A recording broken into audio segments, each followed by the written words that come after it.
Olá pessoal, tudo bem? Eu espero que vocês estejam bem. Se você não é inscrito no canal, se inscreva, toque o sininho de notificação, tá? Deixe seu like, comente, compartilhe, divulgue, isso vai ajudar. Se você quiser ser parceiro do nosso canal, eu quero, Robson, te ajudar. O Pix é robson.rmt@gmail.com. robson.rmt@gmail.com. robson.rmt@gmail.com. Ok? Muito bem. Nós estamos numa série chamada Humanos, a Guerra das Raças. Nós saímos de uma série chamada Introdução à Gnose Cristã, pegando os pontos essenciais do que os gnósticos pensavam, etc, etc, etc. Não, claro que eu não abarquei tudo, né, gente? Não tem como a gente fazê-lo, porque seria uma série extensa se eu fosse seguir todos os, tá? Veja, há pessoas que até já fizeram um questionamento, porque tu perde muito tempo refutando algumas coisas. Não. Meu Deus, a gente está num mundo difícil, né? As pessoas não querem que a gente refute nada. Bem, a princípio eu acho que é meio que aceite tudo, deixe tudo como está e faça a tua parte. Não é bem assim que funcionam as coisas. Tá? Porque senão você perpetua o engano. É igual às pessoas que têm a crença de que todos os caminhos levam a Deus. Não existe essa ideia?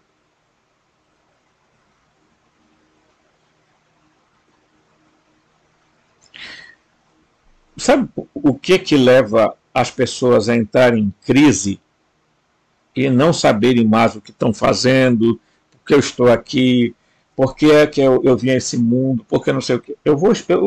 Sinceramente, se vocês me permitem, eu vou dizer, com toda tranquilidade, sem querer ser melhor que ninguém. O grande problema é que as pessoas ficam se enchendo de conhecimento teórico e tudo fica aqui. Aí nada vai lá para o outro setor, para o espírito, entendeu? Aí enche a cabeça de teoria, por quê? Porque, meu irmão, eu já passei por não sei por onde, eu já fui Rosa Cruz, já fui martinista do Godendal, do Telema, maçom, fui da Umbanda, da Quimbanda, do Candomblé, fui cristão, fui não sei o que. Meu amigo, essa sua peregrinação ajudou em alguma coisa?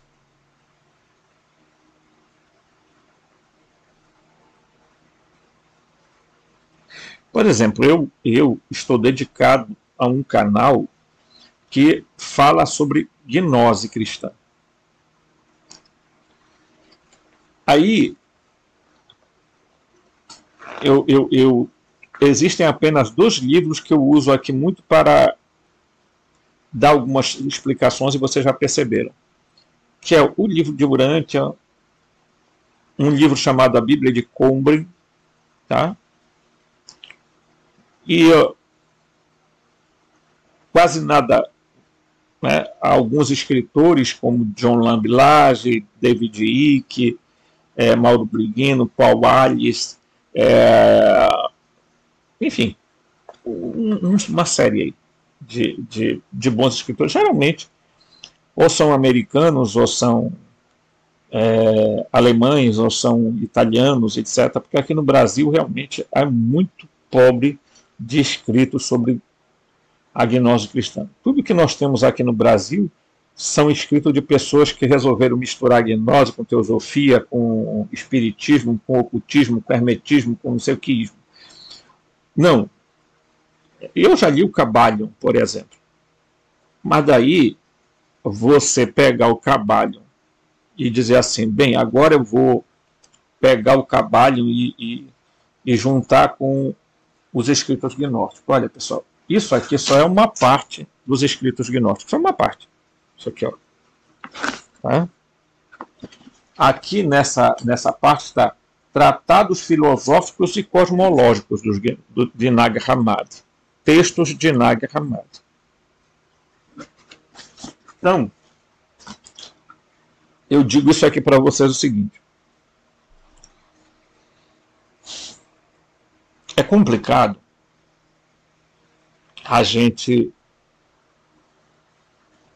perceber que devido exatamente às pessoas começarem a fazer uma mistura, depois elas não sabem sair mais do labirinto que elas se envolveram. Tá? Porque veja bem, uma coisa é você pegar esse tema que nós estamos abordando aqui e eu pegar as tabuletas da Suméria, que são, tá, principalmente que os escritores atuais, né, como Sintig e outros, né, pegar a Bíblia, ok? Pegar os escritos de Corão, pegar os documentos de Nag Hammadi, os escritos ugaríticos, tá? Uma coisa é você pegar isso aqui, certo? E a outra coisa, completamente, porque isso estão na mesma linha de conhecimento, ok? A outra coisa é você querer pegar gnose, mais teosofia, mais ocultismo, mais esoterismo, mais hermetismo, mais não sei queísmo para cá, e você, no final das contas, depois já não sabe mais o que é o que não é, tá? E fica difícil, né?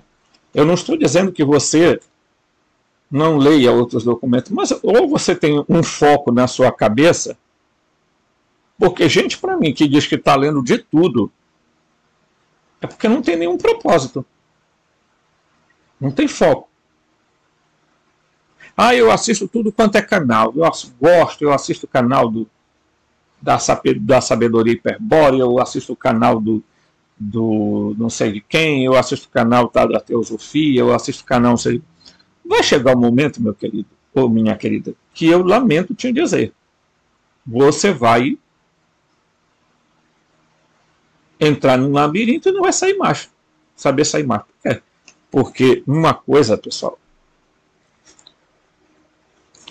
e eu não estou dizendo que o meu canal é melhor, não. Talvez até o meu canal seja, dentre os muitos canais, um canal que se dedica a dar estudos, como se fosse uma aula. E desde o início que o canal foi crescendo, as pessoas me chamaram de professor, né? E eu estudo pedagogia e a gente sabe que é importante você ter uma boa metodologia, porque senão as pessoas não conseguem abarcar. Vocês vejam que eu apresento muitas figuras, muitas imagens. Por quê? Porque o ser humano grava muito mais imagem do que palavras, tá? E do que escritos, se você for fazer uma análise disso. Tá? Então a gente sabe o mecanismo que é legal de fazer. Ok? Então, uma coisa, e aí eu li um texto, eu gosto muito dos livros do Jean Valjean. Tá? Todo mundo, eu já citei ele aqui várias vezes e já recomendei algumas pessoas a comprarem os livros do Jean Valjean. Ok? Eu acho que dos que chegam próximo da gnose,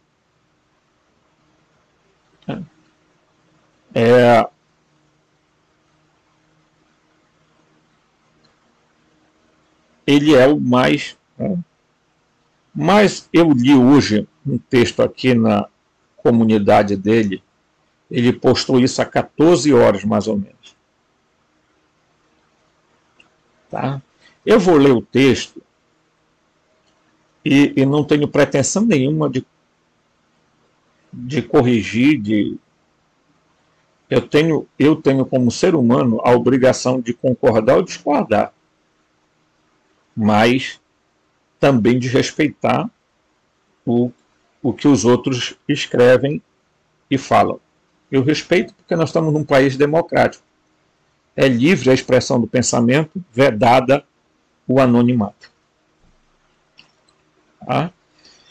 Enquanto nós vivemos num Estado democrático e de direito, eu posso exercer o meu direito a falar e a discordar. Porque se isso não for possível, então nós estamos vivendo numa ditadura onde cada um fala o que quer e ninguém pode dizer que é diferente. Tá? Então, Jean Van Bellan, ele começa falando o seguinte, vou ler aqui, tá? A missão de Jesus e a influência dos arcontes são elementos chaves em uma narrativa complexa, transcendente, que transcende os limites da compreensão humana. Então, vamos lá. Eu sei que tem gente que vai ficar aborrecido, mas paciência. Eu já perdi tanta coisa na minha vida, pessoal. Eu não sei nem onde está o paninho que a gente apaga aqui. Né? Não sei se está por aqui. Ah, meu Deus. Tudo some, pessoal, tudo some. Deixa eu pegar aqui. Vou pegar aqui, tá? Mas é assim mesmo, é igual em aula. A gente, às vezes, o professor esquece do apagador, esquece do... Né? Então, o Jean Van Bellan começa dizendo que primeiro é complexo.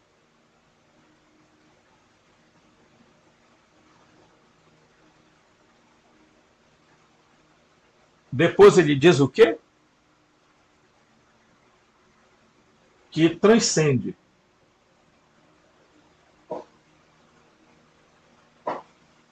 A compreensão humana.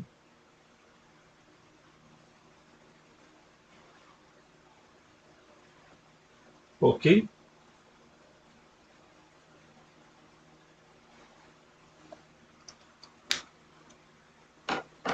Vou continuar lendo o texto. Estou só anotando aqui as coisas que ele colocou. Sua missão, a missão de Jesus, não se limitava a eventos terrenos, mas estava intrinsecamente ligada a uma batalha entre as forças celestiais. Veja, ele disse que é complexo e transcende a compreensão humana. Ok? Mas ele acaba de dizer que a missão de Jesus não se limitava aos eventos terrenos, mas estava intrinsecamente ligada à batalha entre as forças celestiais.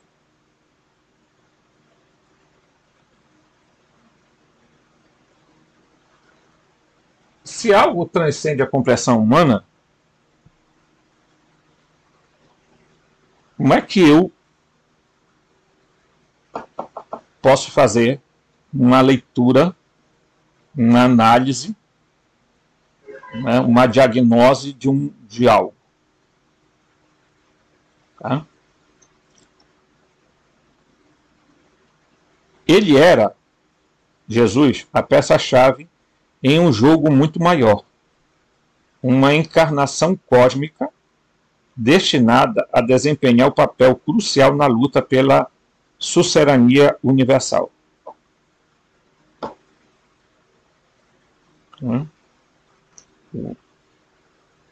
Não sei se é suzerania ou suzerânia, né? Universal. Preste bem atenção, porque vocês vão entender o que eu quero explicar aqui. Os arcontes, seres que habitam o universo vizinho, tá? São os governantes dessas esferas além da compreensão humana. Mais uma vez, ele vai dizer que está além da compreensão humana.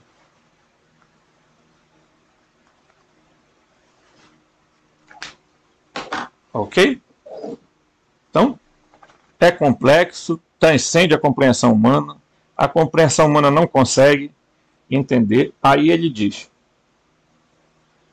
no segmento, vírgula, manipulando eventos, influenciando a trajetória da humanidade de formas sutis e muitas vezes imperceptíveis. Bem, se está longe da compreensão humana, como é que ele chegou a essa conclusão?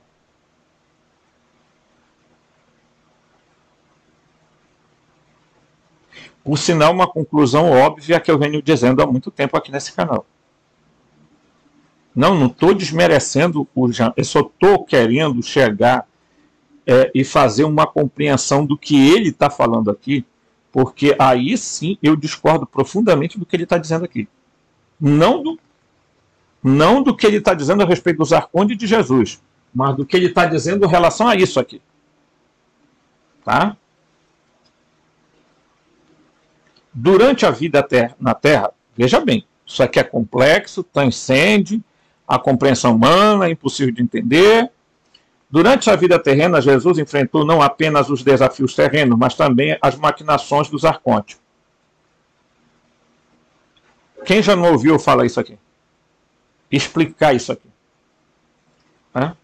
Sua mensagem de amor e redenção era uma ameaça ao domínio desses seres sobre a humanidade. Quem não ouviu dizer já muitas vezes que o demiurgo Jeová mandou matar Jesus? Tá? Eles fizeram o que puderam para obstruir seu caminho. Tá? A figura de Jesus é vista como um catalisador nesse confronto cósmico. Então existe um confronto cósmico. Eu vou botar isso aqui.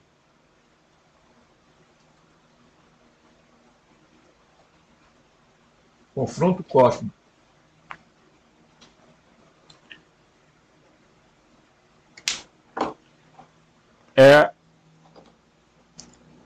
Sua ressurreição é interpretada não apenas como um evento milagroso, mas como um sinal do triunfo sobre as forças das trevas.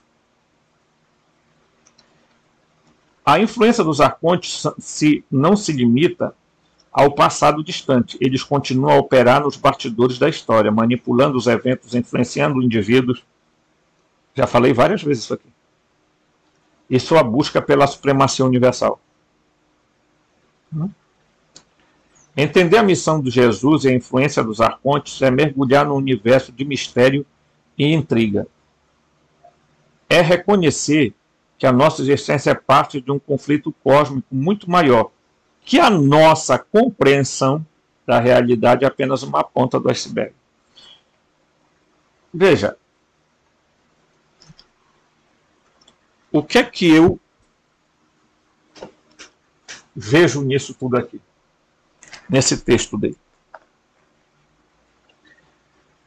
Como é que eu digo que algo é complexo, que algo transcende a compreensão humana? Portanto, se é algo complexo, se transcende a compreensão humana, eu não tenho explicação. Tá? Compreensão humana. Que isso aqui é um confronto com... Veja, não é meio contraditório, não é contraditório eu dizer todas estas coisas e ao mesmo tempo explicar?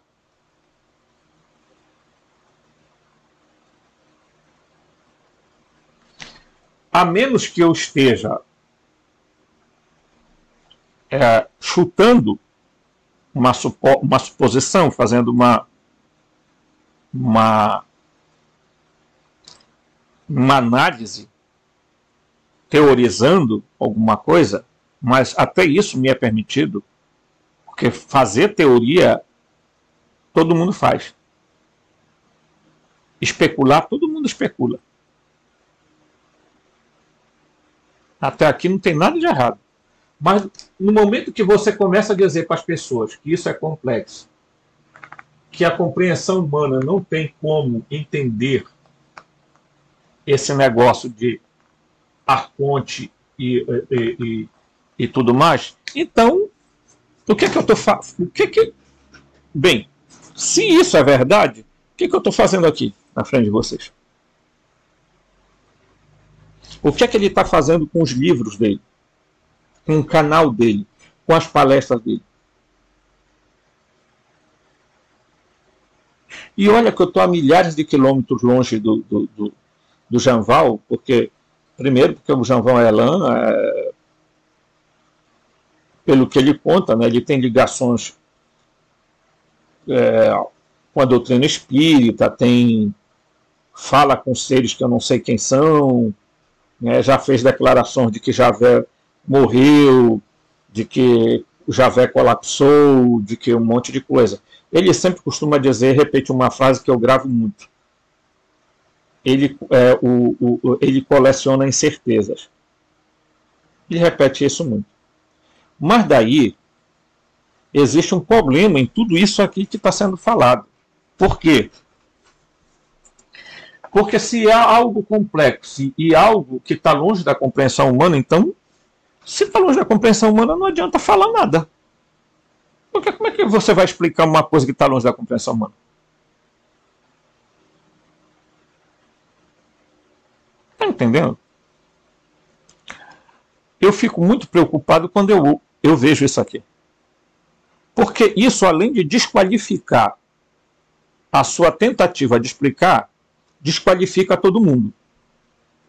Porque é o mesmo que dizer, olha, pessoal, não tem como compreender. Mas, na verdade, ele, ao mesmo tempo que disse que transcende a compreensão humana e é complexo, ele explicou o que era que os arcontes tinham contra Jesus, Jesus morreu e ressuscitou, e ele foi morto por causa dos arcontes, os arcontes dominam o mundo e manipulam pessoas, etc. E tal. Gente, ele está explicando uma coisa que ele disse que está longe da compreensão humana. Como é que... Me desculpa, mas, com todo respeito, Jean, você é um cara sábio. Né?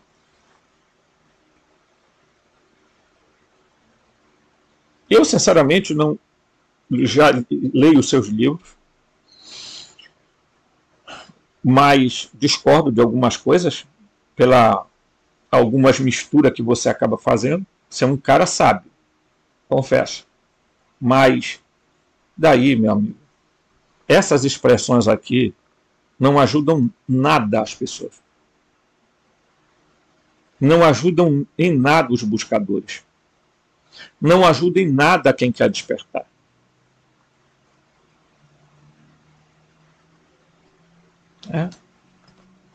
É por isso que eu falo o seguinte. Eu não vou prender ninguém no meu canal aqui. Até porque isso é impossível de fazer. Mas eu fico imaginando, porque tem gente seguinte. Ah, eu já li. Vou até apagar aqui, porque eu vou falar e eu sei que tem gente que vai discordar. Mas se você discordar, me explique por quê. Tá? Não comente apenas assim, eu não concordo com você e pronto, acabou e não sei explicar por que eu não concordo. Tá? Aí tem gente que lê doutrina secreta.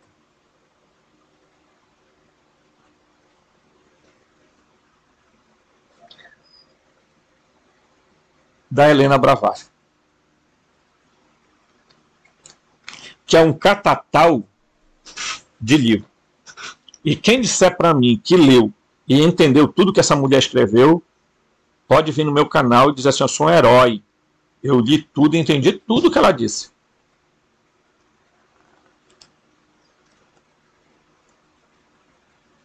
O próprio nome aqui, em si, já é um problema, porque é uma doutrina secreta.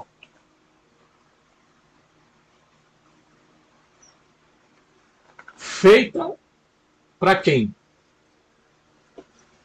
Para um grupo de pessoas, porque se é secreta, como é que eu vou entender uma coisa que é secreta?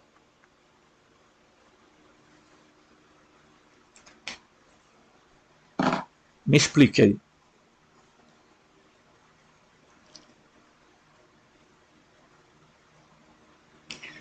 Então, veja, é uma loucura o que as pessoas estão fazendo.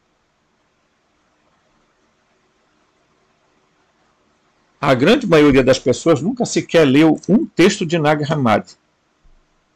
Mal ler o Evangelho de Maria Madalena, então Piste Sofia, e já acham que, bem, eu entendo a gnose. Eu fiz uma série sobre a gnose, introdução à gnose, mostrando alguns pontos, porque se eu fosse aprofundar, meus queridos, ia dar para mais de 20 vídeos só nessa série. Mas a gente também precisa ir com cuidado, porque pedagogicamente você não pode dar uma dose de remédio além do que é prescrito, porque senão você corre o risco de matar o paciente. Aqui não tem nada de segredo aqui, nesse canal. Nem segredo, nem secreto. Aqui a gente vai tirando os véus do que a gente puder, pessoal. Com a ajuda de materiais que eu volto a dizer, são, na sua maioria, americanos, textos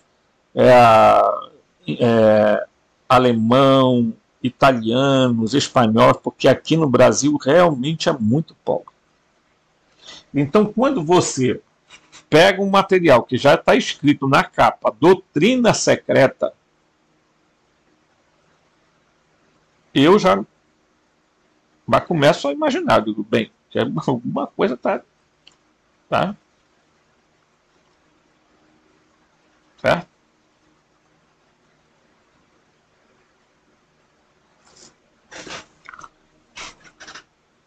Eu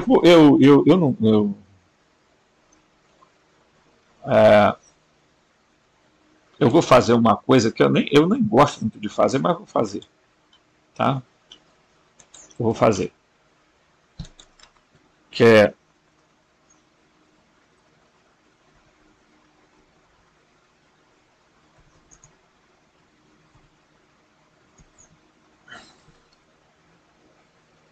vou pesquisar sobre a Helena Blavatsky aqui. Eu vou aqui na Wikipedia para pegar algumas informações sobre ela. Tá? O nascimento dela se deu dia 30 de julho, né? Ou 31 de julho, no ano juliano, ou 12 de agosto de 1831, no ano gregoriano. Não sei para quê. Toda essa coisa aí. Ela, russa, mas hoje seria ucraniana. Morte em 8 de maio de 1891, aos 59 anos, em Londres. Então ela era de nacionalidade russa, etnia russa e tal. Então, vejam o que eu vou falar aqui. Tá? E vejam se eu não tenho, se não tem lógica o que eu vou comentar aqui. Ela morreu, tá? Em 1891. 1891. Prestem bem atenção. Ela escreveu todos os documentos dela, os livros dela aqui, a doutrina secreta, tudo para cá. Ok? Porque aqui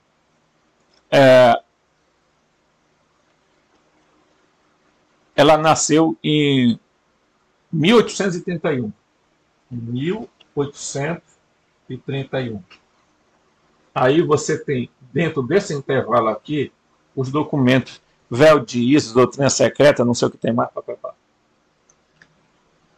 Olhem o meu raciocínio, tá? Então eu vou abrir aqui. Não é mais necessário a gente ver lá. Mas aqui, ó, ela morre, tá? em 1881, a Helena Blavatsky. E nasce em 1831.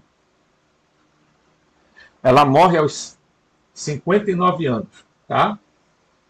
Pessoal, olha, 1891, faça um cálculo para 1945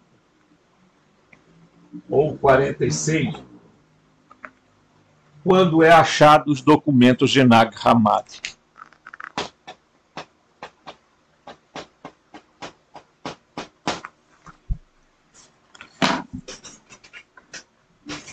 Tá? Escritos quando? No século I antes de Cristo. Ou no século I depois de Cristo. A gnose cristã. Então eu pergunto a vocês, como é que as pessoas acham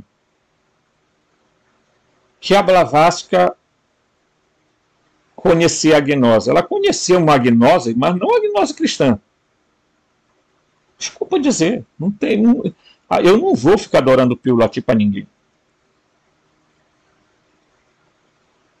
A Blavatsky foi a grande iniciadora do ocultismo no mundo, no planeta.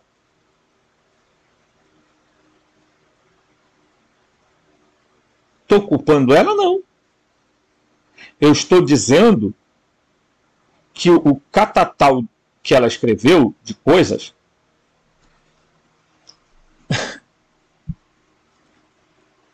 eu acredito que 90% de quem lê aquilo ali não compreende nada. Por isso que a doutrina é secreta. Está me entendendo? Aí o camarada lê a Blavatsky e acha que já compreendeu tudo. Aí, em 1945, surge o livro de Urântia, chamado A Quinta Revelação de Época. Tá? Que tem gente que já divinizou. Né? Aí você, em 1945, 46, é encontrado lá na cidade de Nag Hammadi os escritos, tá, gnósticos, os documentos gnósticos. Ok? Aí o camarada começa a ler, tá, os documentos gnósticos. Se tu perguntar para alguém, tá, eu vou perguntar, e quem já leu o Tratado Tripartite? Exposição sobre a alma, Apócrifo de João, As Três Estrelas de Sete, Zostriano, Alógenes, Pensamento Trimorfo, Mersanes, a hipóstase dos arcontes, sobre a origem do mundo, Ipsifrone, Pensamento de Nória, discurso sobre la Agdoade e a Eneida, Asclépio, Oração e Ação de Graças, e por aí vai.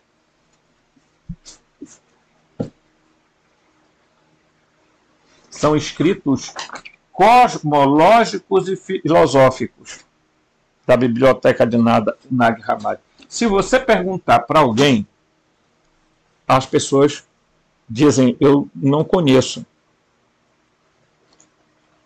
Mas aí elas querem dar uma explicação sobre Arconte, sobre o Demiurgo, sobre não sei o quê. E depois tem outro detalhe nisso tudo aqui. Tá? Esse vídeo, desculpa se eu não entrar no assunto, mas é só para esclarecer algumas coisas, tá, gente? Para a gente não ficar muito... porque eu já percebi que tem gente já em crise, porque não sei o que tal. Sabe o que é o problema? É que a pessoa vai lá, pera lá, eu vou ler a doutrina secreta. Tá? Que já é Só o nome já diz que é secreta. Então, se é secreta, meu amigo, eu não sei como que você entendeu alguma coisa que é secreta. Aí, eu vou e leio o Cabalho.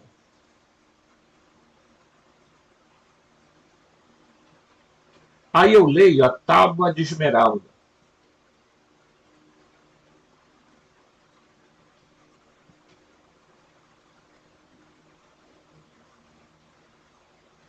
Aí eu vou, leio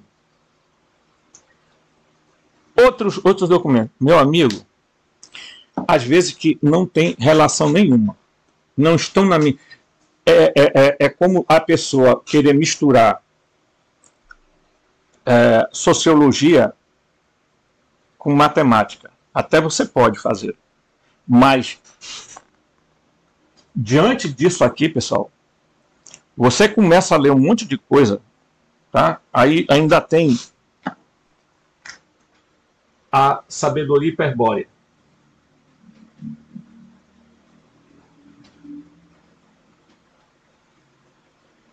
Ok? E cada um desses coisas aqui vai dizendo uma coisa diferente do outro. Não tem absolutamente nenhuma correspondência. Se você encontrar alguma coisa igual nesses livros aqui, é 10%. O resto, 90% não tem nada a ver uma coisa com outra. Aí o que o camarada faz? Começa uma crise. Uma crise do tipo, eu não sei mais, eu não entendo, eu não compreendo, esse mundo é cruel, esse mundo é isso e tal. Eu já tive essa fase. Aí as pessoas começam a correr de um canto para o outro, atrás de guru, atrás de alguma coisa que faça sentido para a vida delas, do tipo assim, sabe, aí eu vou consumir. Você sabe que os soberanos invisíveis, né, eles que distribuem a droga no mundo. Vocês sabem disso? Por isso que nunca isso vai acabar. Para criar pessoas, exatamente pessoas alienadas, fugitivas, que querem fugir da vida, fugir de si mesmo, fugir do mundo, fugir de não sei o quê, entendeu? Tal. Só que você não pode tirar uma coisa sem colocar outra no lugar. Esse é o grande problema. As pessoas tiraram o demiurgo da vida, mas não colocaram o Deus verdadeiro no lugar. Então não vai dar, não tem como, meu querido. Eu tiro o arconte, mas põe o quê?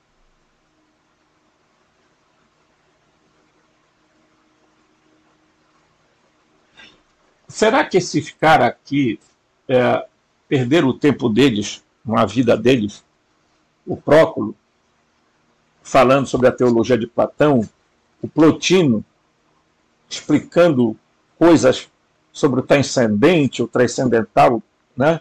O Damácio, sobre os primeiros princípios? Então, se eu chegar aqui no canal e disser para vocês, olha, pessoal, eu não tenho como explicar isso aqui, ok? Aí eu vou estar sendo sincero. Agora eu chegar aqui e dizer para vocês, olha, isso aqui está longe da compreensão humana, então eu não venho trazer para cá para vocês o que está longe da compreensão humana. Para que eu venho trazer isso aqui? Se eu não posso explicar, se eu não posso falar, se está longe da compreensão humana, então eu não vou meter a cara aqui. Eu vim, pessoal, eu já contei a minha história, eu era da igreja, 30 anos na igreja. Sabe o que eu via? Eu liderei um movimento aqui grande na minha cidade. Chegou a arrebanhar mais de 300 jovens, num encontro só. E aí eu dizia para os meninos, vá pregar, você vai pregar hoje. O texto é esse, o tema é esse. E quando eu via eles dizerem, eu estou aqui, mas eu não sei de nada, eu sou um cara que não entendo de muita coisa, e achando que aquilo era humildade. Não, isso não é humildade. falar mal de si mesmo? Então, eu dizia para ele, então para. Você não vai falar. Por quê? Não, se você está dizendo que você não sabe nada, não entende nada, não sei o quê, sou isso, sou assado, que se coloca lá embaixo. Por que as pessoas deveriam dar crédito a alguém que diz que não sabe absolutamente nada? Supondo que isso é uma humildade. Porque a pessoa que fala que é humilde, já por si só já é orgulhosa. Ah, eu sou uma pessoa muito humilde, muito simples. Me desculpa, você não é nada humilde e nada simples. Porque se você está exaltando sua própria humildade, por si só já não é mais humildade. Humildade não é falar, não é pensar menos de si. Quer dizer, eu achar, não, eu sou um nada, eu não venho falar isso aqui. Não espere isso de mim. Tá? Humildade é pensar menos em si. Quer dizer, é você ser menos egoísta. Isso é humildade. E pensar mais nos outros. E não pensar menos de si. Já pensou? Eu chego aqui, olha, vou dar aula aqui. Vamos lá, pessoal. A palestra, o nosso estudo é: vamos falar sobre humanos, a guerra das raças. Mas quero dizer para vocês que eu não sei nada. Eu sou um cara que simples, eu não sou um cara humilde, não tenho muito entendimento, não tenho muita leitura, mas vou falar. Eu te pergunto, quem é que de fato vai dar crédito? Ora, se tu não sabe de nada, você vai falar o quê? Então as pessoas têm até uma compreensão errada do que é humildade. Aí é que está o problema. Então elas acham que todo mundo que tem uma certa postura para falar, fulano de tal quer ser o tal, quer ser o bambambam, não sei o quê. Não, meu querido, desculpa. Autoestima, tá? Amor próprio não deve ser relacionado com orgulho. A pessoa ela tem que ter segurança no que ela vai falar. Já pensou um professor numa sala de aula? Ali, pessoal, eu sou professor de matemática, mas eu vim dizer para vocês que eu não sei muito sobre matemática, mas o que eu puder eu vou falar. O que tu está fazendo dando aula de matemática, meu filho? Então eu fico chocado quando alguém diz assim, olha, isso aqui é impossível, está longe da compreensão humana. Mas aí, logo abaixo eu explico o que é. Meus amigos, é terrível isso. É isso que eu não consigo entender. Por que as pessoas criam tanta dificuldade, fazem um mingau de angu tão grande, misturando um monte de zerda, e depois não sabem sair do meio da coisa que criaram. Ah, o meu canal é melhor que os outros? Não. O meu canal seguirá o caminho que é. Quem vai dizer se o canal é bom ou ruim são as pessoas lá na frente, no futuro, porque isso vai ficar aqui. Um dia eu vou partir, esse canal vai ficar aqui, vai ficar aí registrado aí.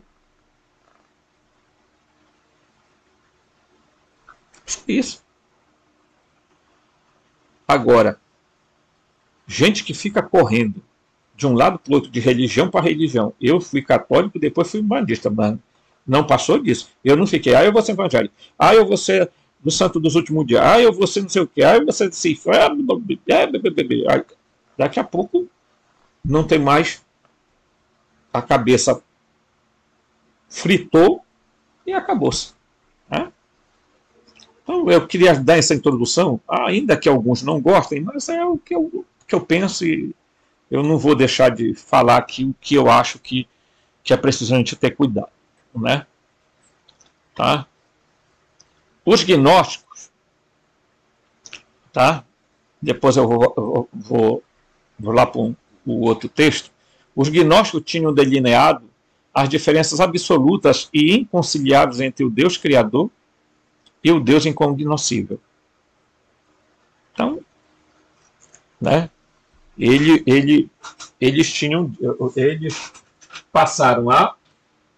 Os gnósticos sabiam muito bem aonde começava uma coisa e aonde terminava a outra. Tá? Eles sabiam que tinham uma realidade aqui, tá? E outra realidade aqui, tá? E eles sabiam que existia um elo de ligação entre essa realidade, tá? Um universo que eles chamavam de pleroma, ok? Aonde viviam os aeões, certo? Um processo intermediário, tá? Aonde estava aqui a Sofia, e agora eu vou escrever Sofia igual em português, e o mundo, tá, da matéria.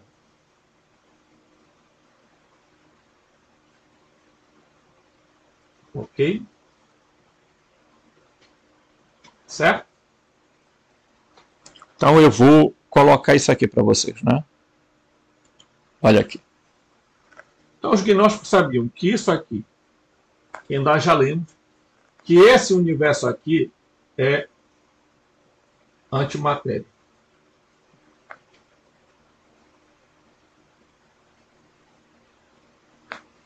Que esse universo é o universo fractal, tá? É assim que eu chamo, porque é assim que me disseram que é. Esse aqui é o universo moroncial. Ele está entre o mundo fractal e o mundo material. E esse aqui é o mundo físico, né? Factual, existencial, ok? Então, os gnósticos sabiam exatamente que aqui tinha um Deus, tá? Que era o Deus verdadeiro. Pronto. E que aqui tinha um Deus que era chamado de demiurgo. Tá? Então, esse universo aqui estava povoado de seres, tá? Em suas diversas realidades, dentre elas, os humanos estavam aqui localizados, etc, etc, etc. Tá?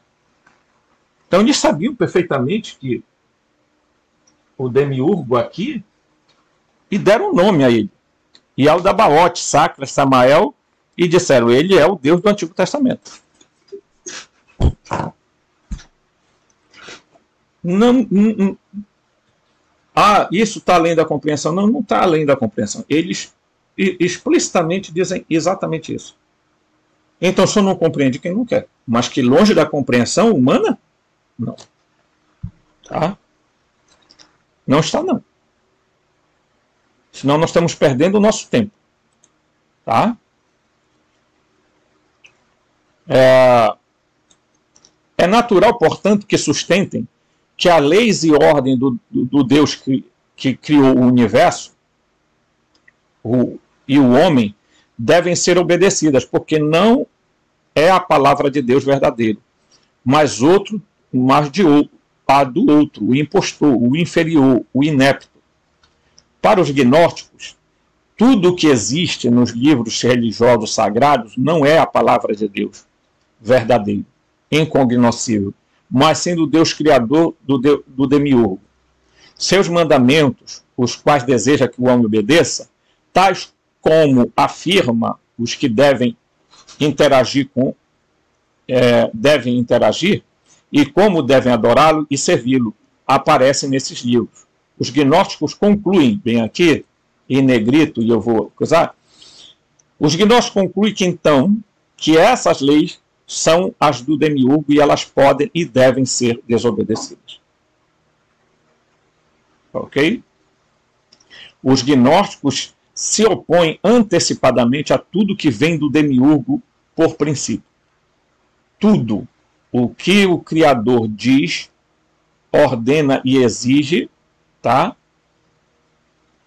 Olha só. Tudo o que o Criador diz, ordena e exige deve ser desobedecido porque ele não é o Deus verdadeiro, mas um impostor que se considera único. Então você sabe por que as pessoas dizem que está longe da compreensão humana? Porque eles misturam, eles acham, nem misturam, eles acham que os arcontes são uma coisa, os Anunnaki são outra, os Elohim são outra. E é evidente que quando você separa esses seres, você não tem como explicar. Sendo que os Anunnakis descritos nas tabuletas da Suméria fazem a mesma coisa que a Bíblia vai repetir e que os gnósticos vão repetir nos seus escritos. Pô, brincadeira, gente. Aí, tá longe da compreensão humana? Porra, o que nós estamos fazendo aqui nessa droga? Desculpa a zorra que eu falei. Mas o que nós estamos fazendo mesmo aqui?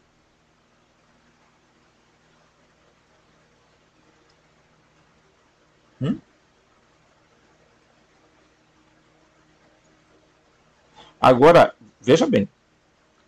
Se você começa a achar que você tem que ler de tudo, estudar tudo, para misturar tudo quanto é coisa, faça.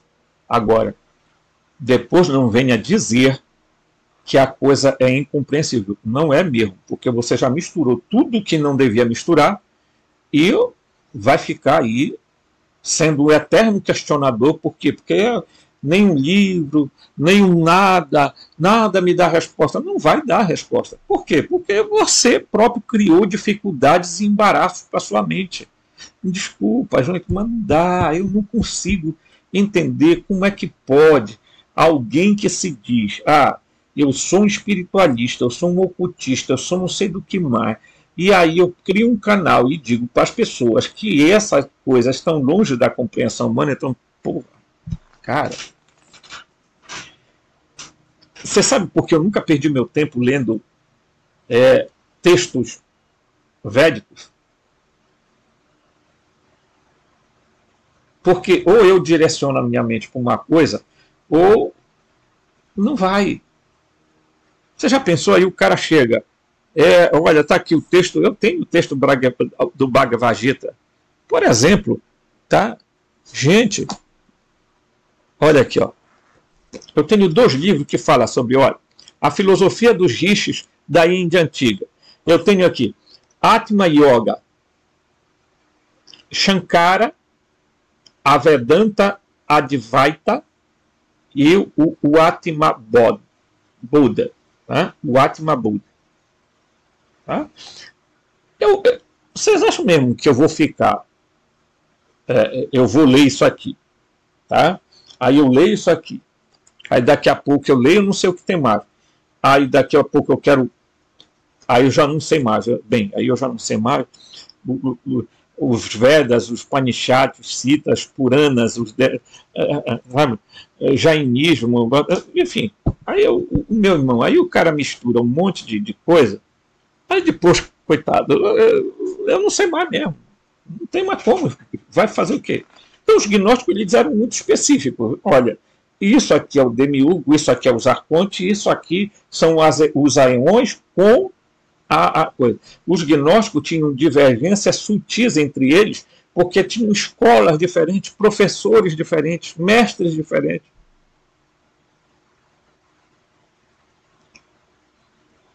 O próprio Jesus, nos evangelhos gnósticos, são diferentes dos evangelhos apócrifos, do evangelho canônicos.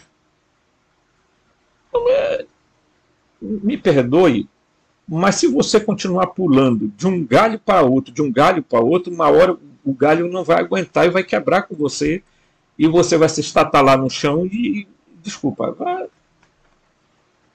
é complicado lidar com pessoas que, primeiro, ou tem uma falsa humildade, que é pior do que não ter humildade nenhuma, ou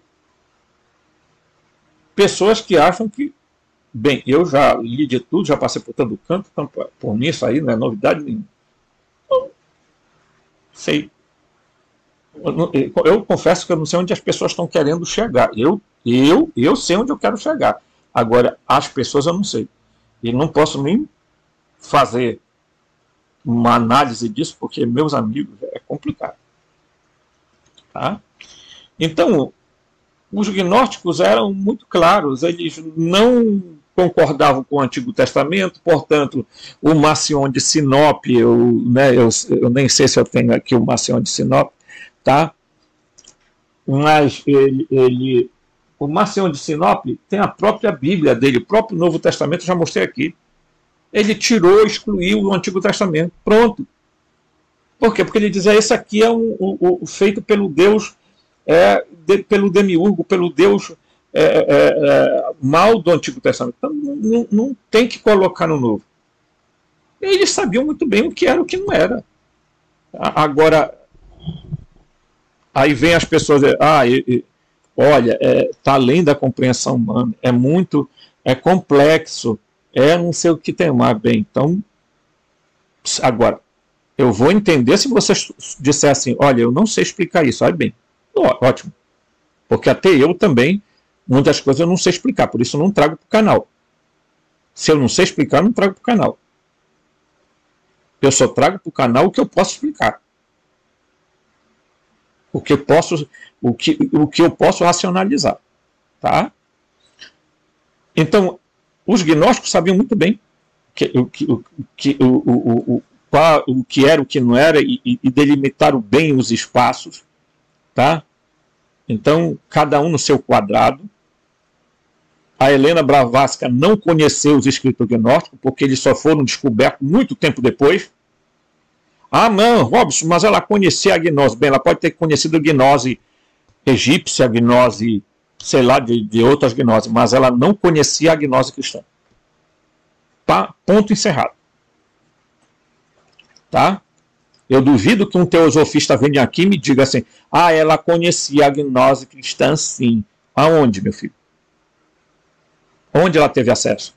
É porque ela tinha contato com seres. Não vem com essa conversa aqui que, meu irmão, tá um monte de gente louca aqui no YouTube dizendo que tem conversa com a espiritualidade. E cada espiritualidade fala o que bem quer. Tá? E eu não vou fazer jogo de arcontes aqui. Tá? Vista de fora, num nível superficial, por um homem comum, esta posição gnóstica parece uma rebeldia abominável. O homem comum imagina que um bom Deus criou o homem, o ama, quer ajudá-lo.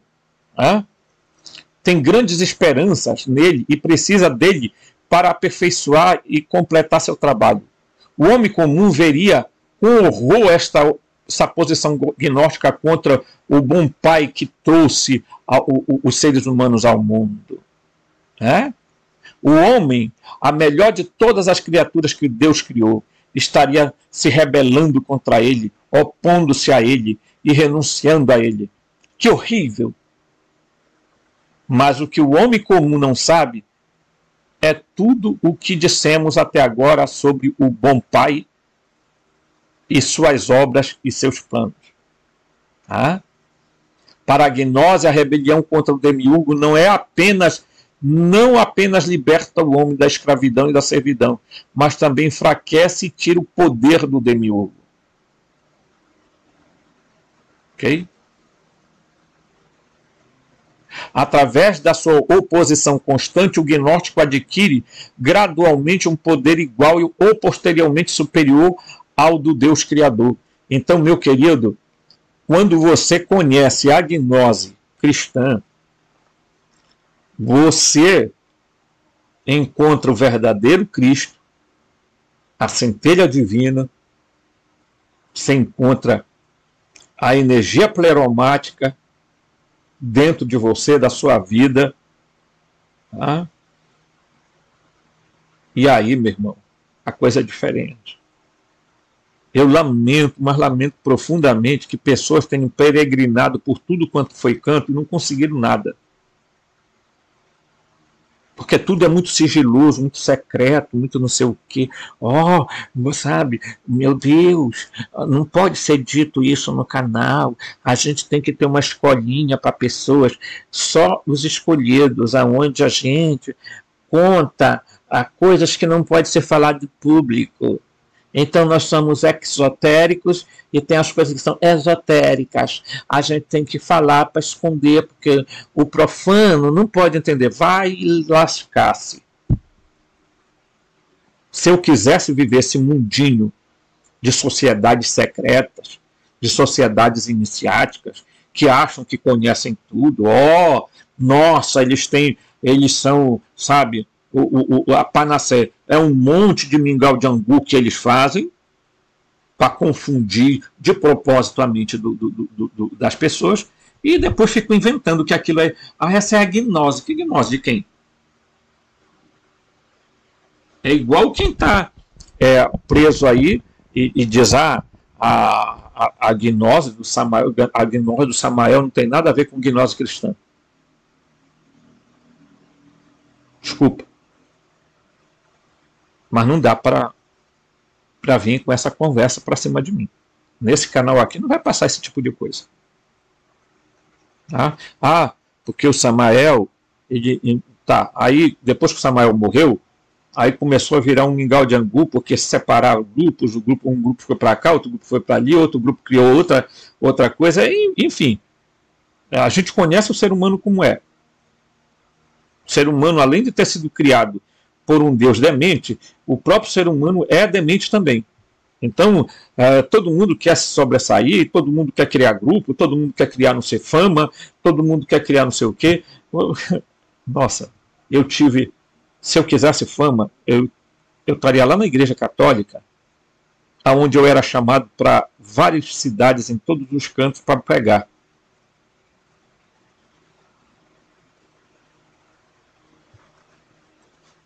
Jura mesmo que eu quero fama? Jura mesmo que eu estou interessado em que algum podcast me chame para conversar? Para fazer live comigo? Sabe por quê? Porque eles não vão suportar o que eu vou falar.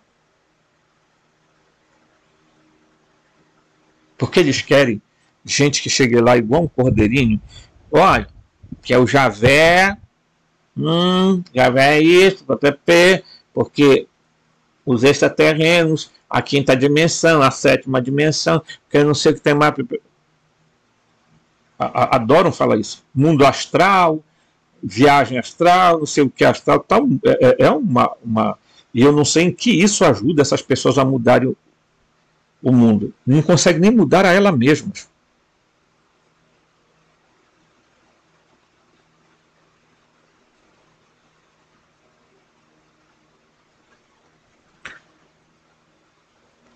A gente tem que ser, às vezes, um pouco mais radicais, pessoal, porque senão...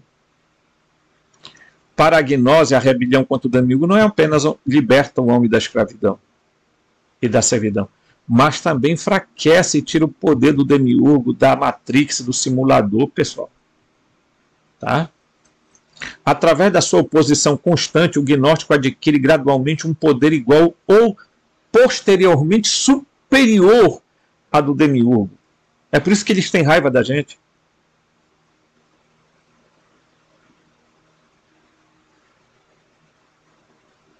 Eles não querem que o nosso DNA seja libertado. Se o homem fosse apenas um corpo e uma alma, e essas duas entidades criadas pelo demiurgo fossem as únicas coisas que do que o homem foi feito, é claro que nunca haveria qualquer rebelião.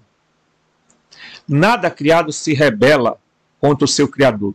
O que acontece é que existe algo no homem que não foi criado pelo seu Criador, o Espírito Eterno. O seu Espírito. A sua centelha divina não foi criada por ele. É por isso que, meu irmão, a crise é importante na vida do ser humano. Quem não passa pela crise, que a palavra crise vem de crisol, acrisolar.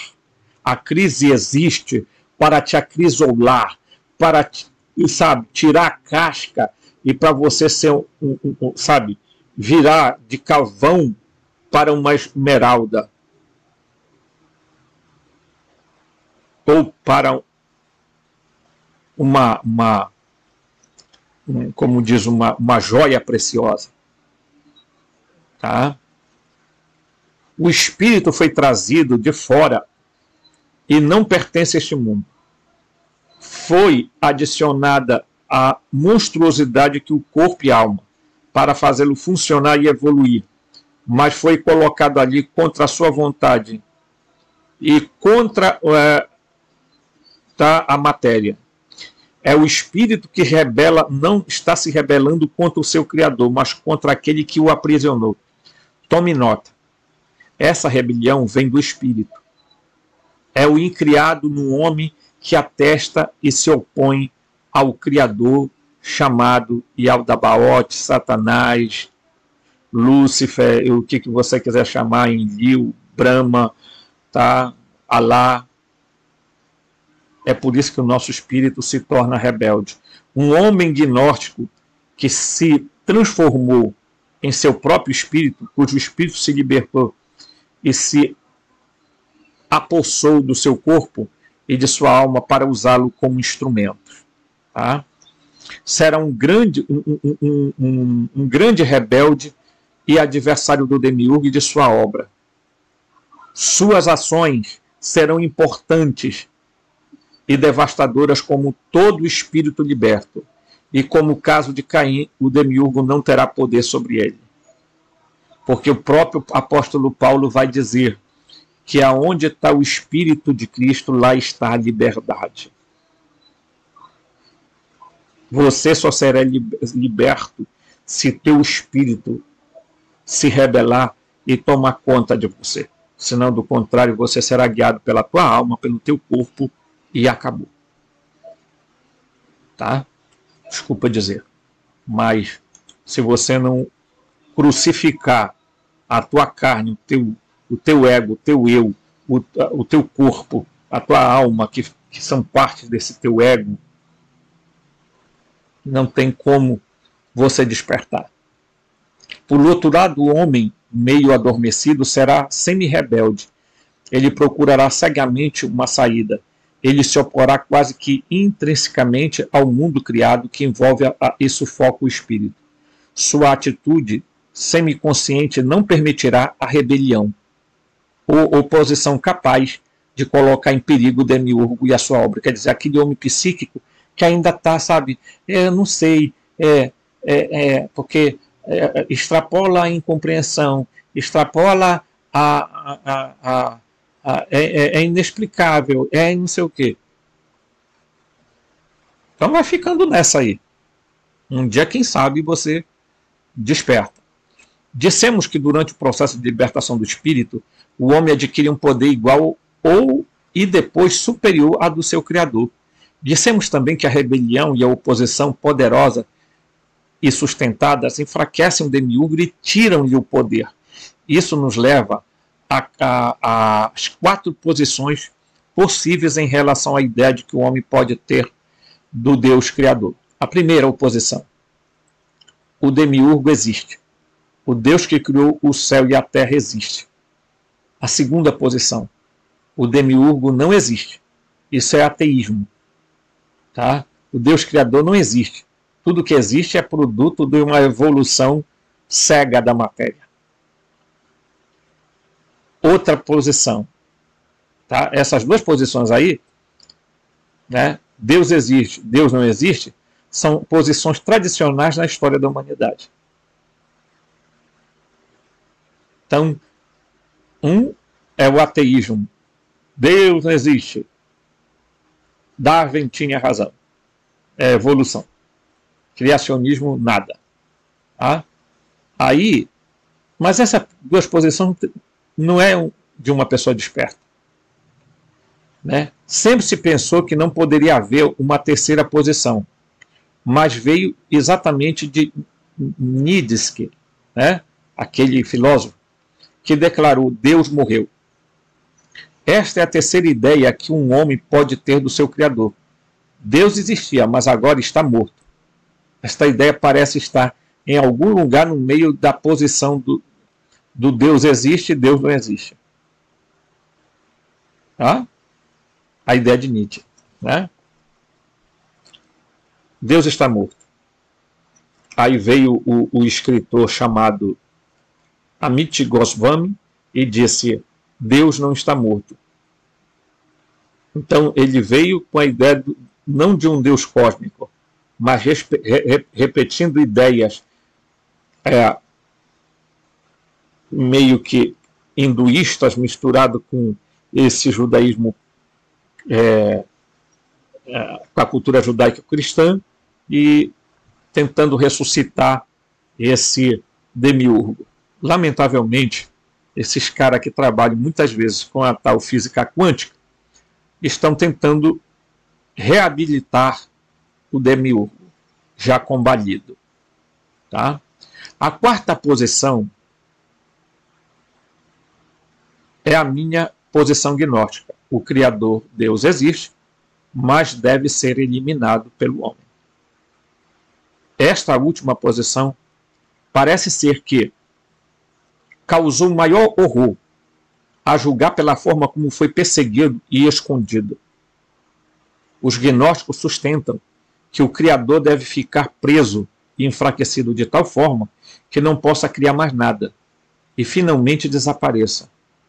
A dualidade dos mundos deve ser eliminada pelo homem para que haja apenas um reino, a do Deus incognoscível. Tá?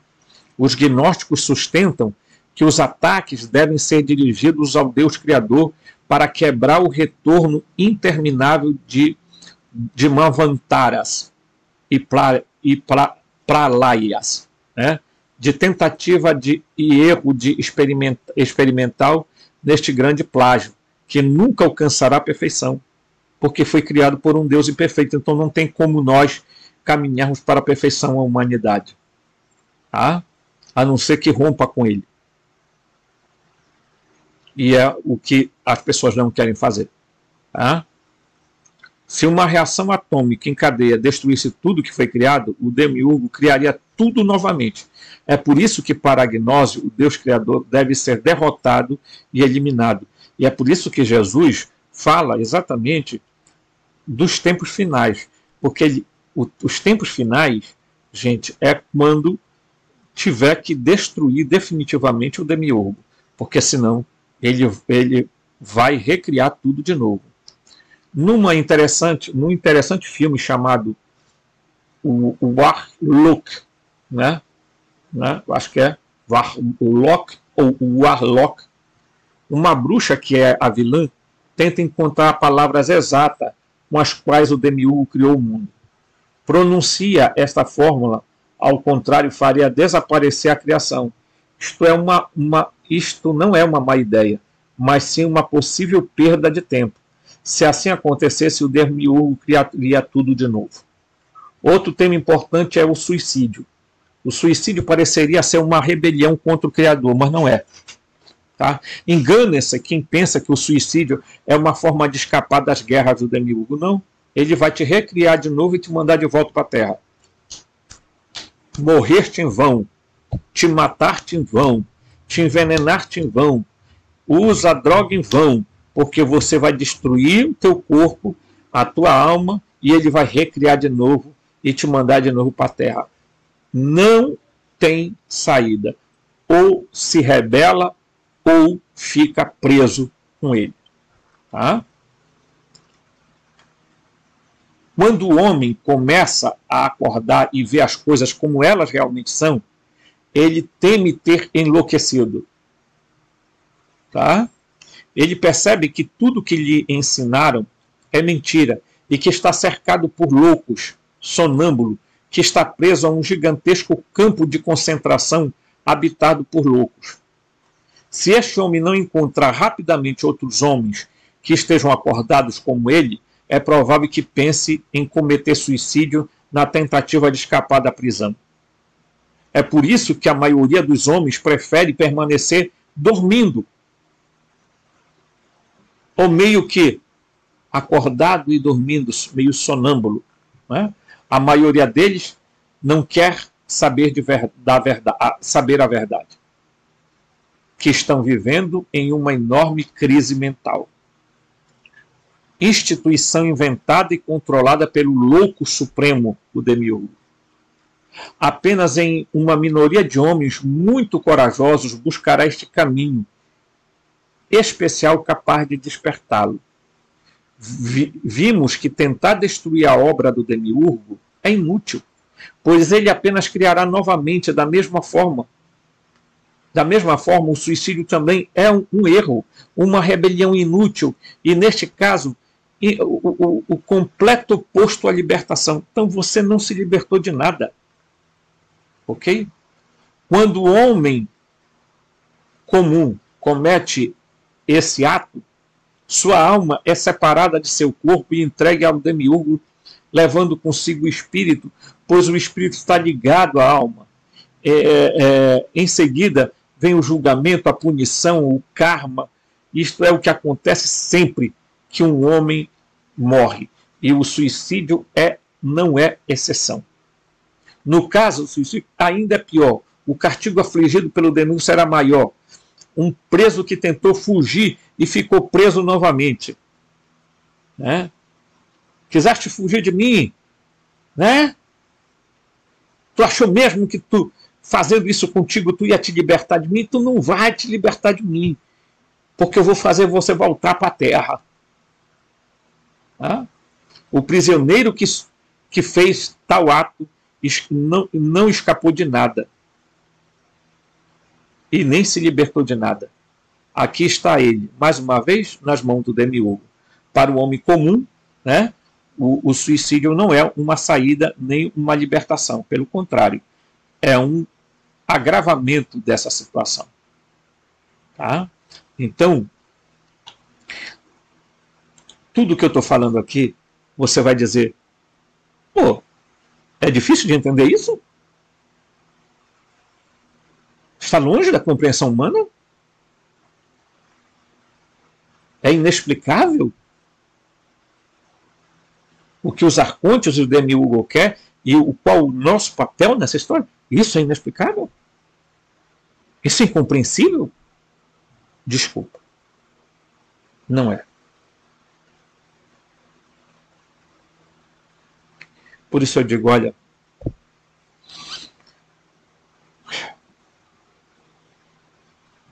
o único caminho é a rebelião. Mas a rebelião, para você se tornar um rebelde contra o demiurgo, você precisa encontrar outros que também estejam assim despertos. Porque do contrário, você parecerá louco perante as pessoas. É assim que eles veem. Né? É duro, mas é essa a realidade. Até o próximo vídeo.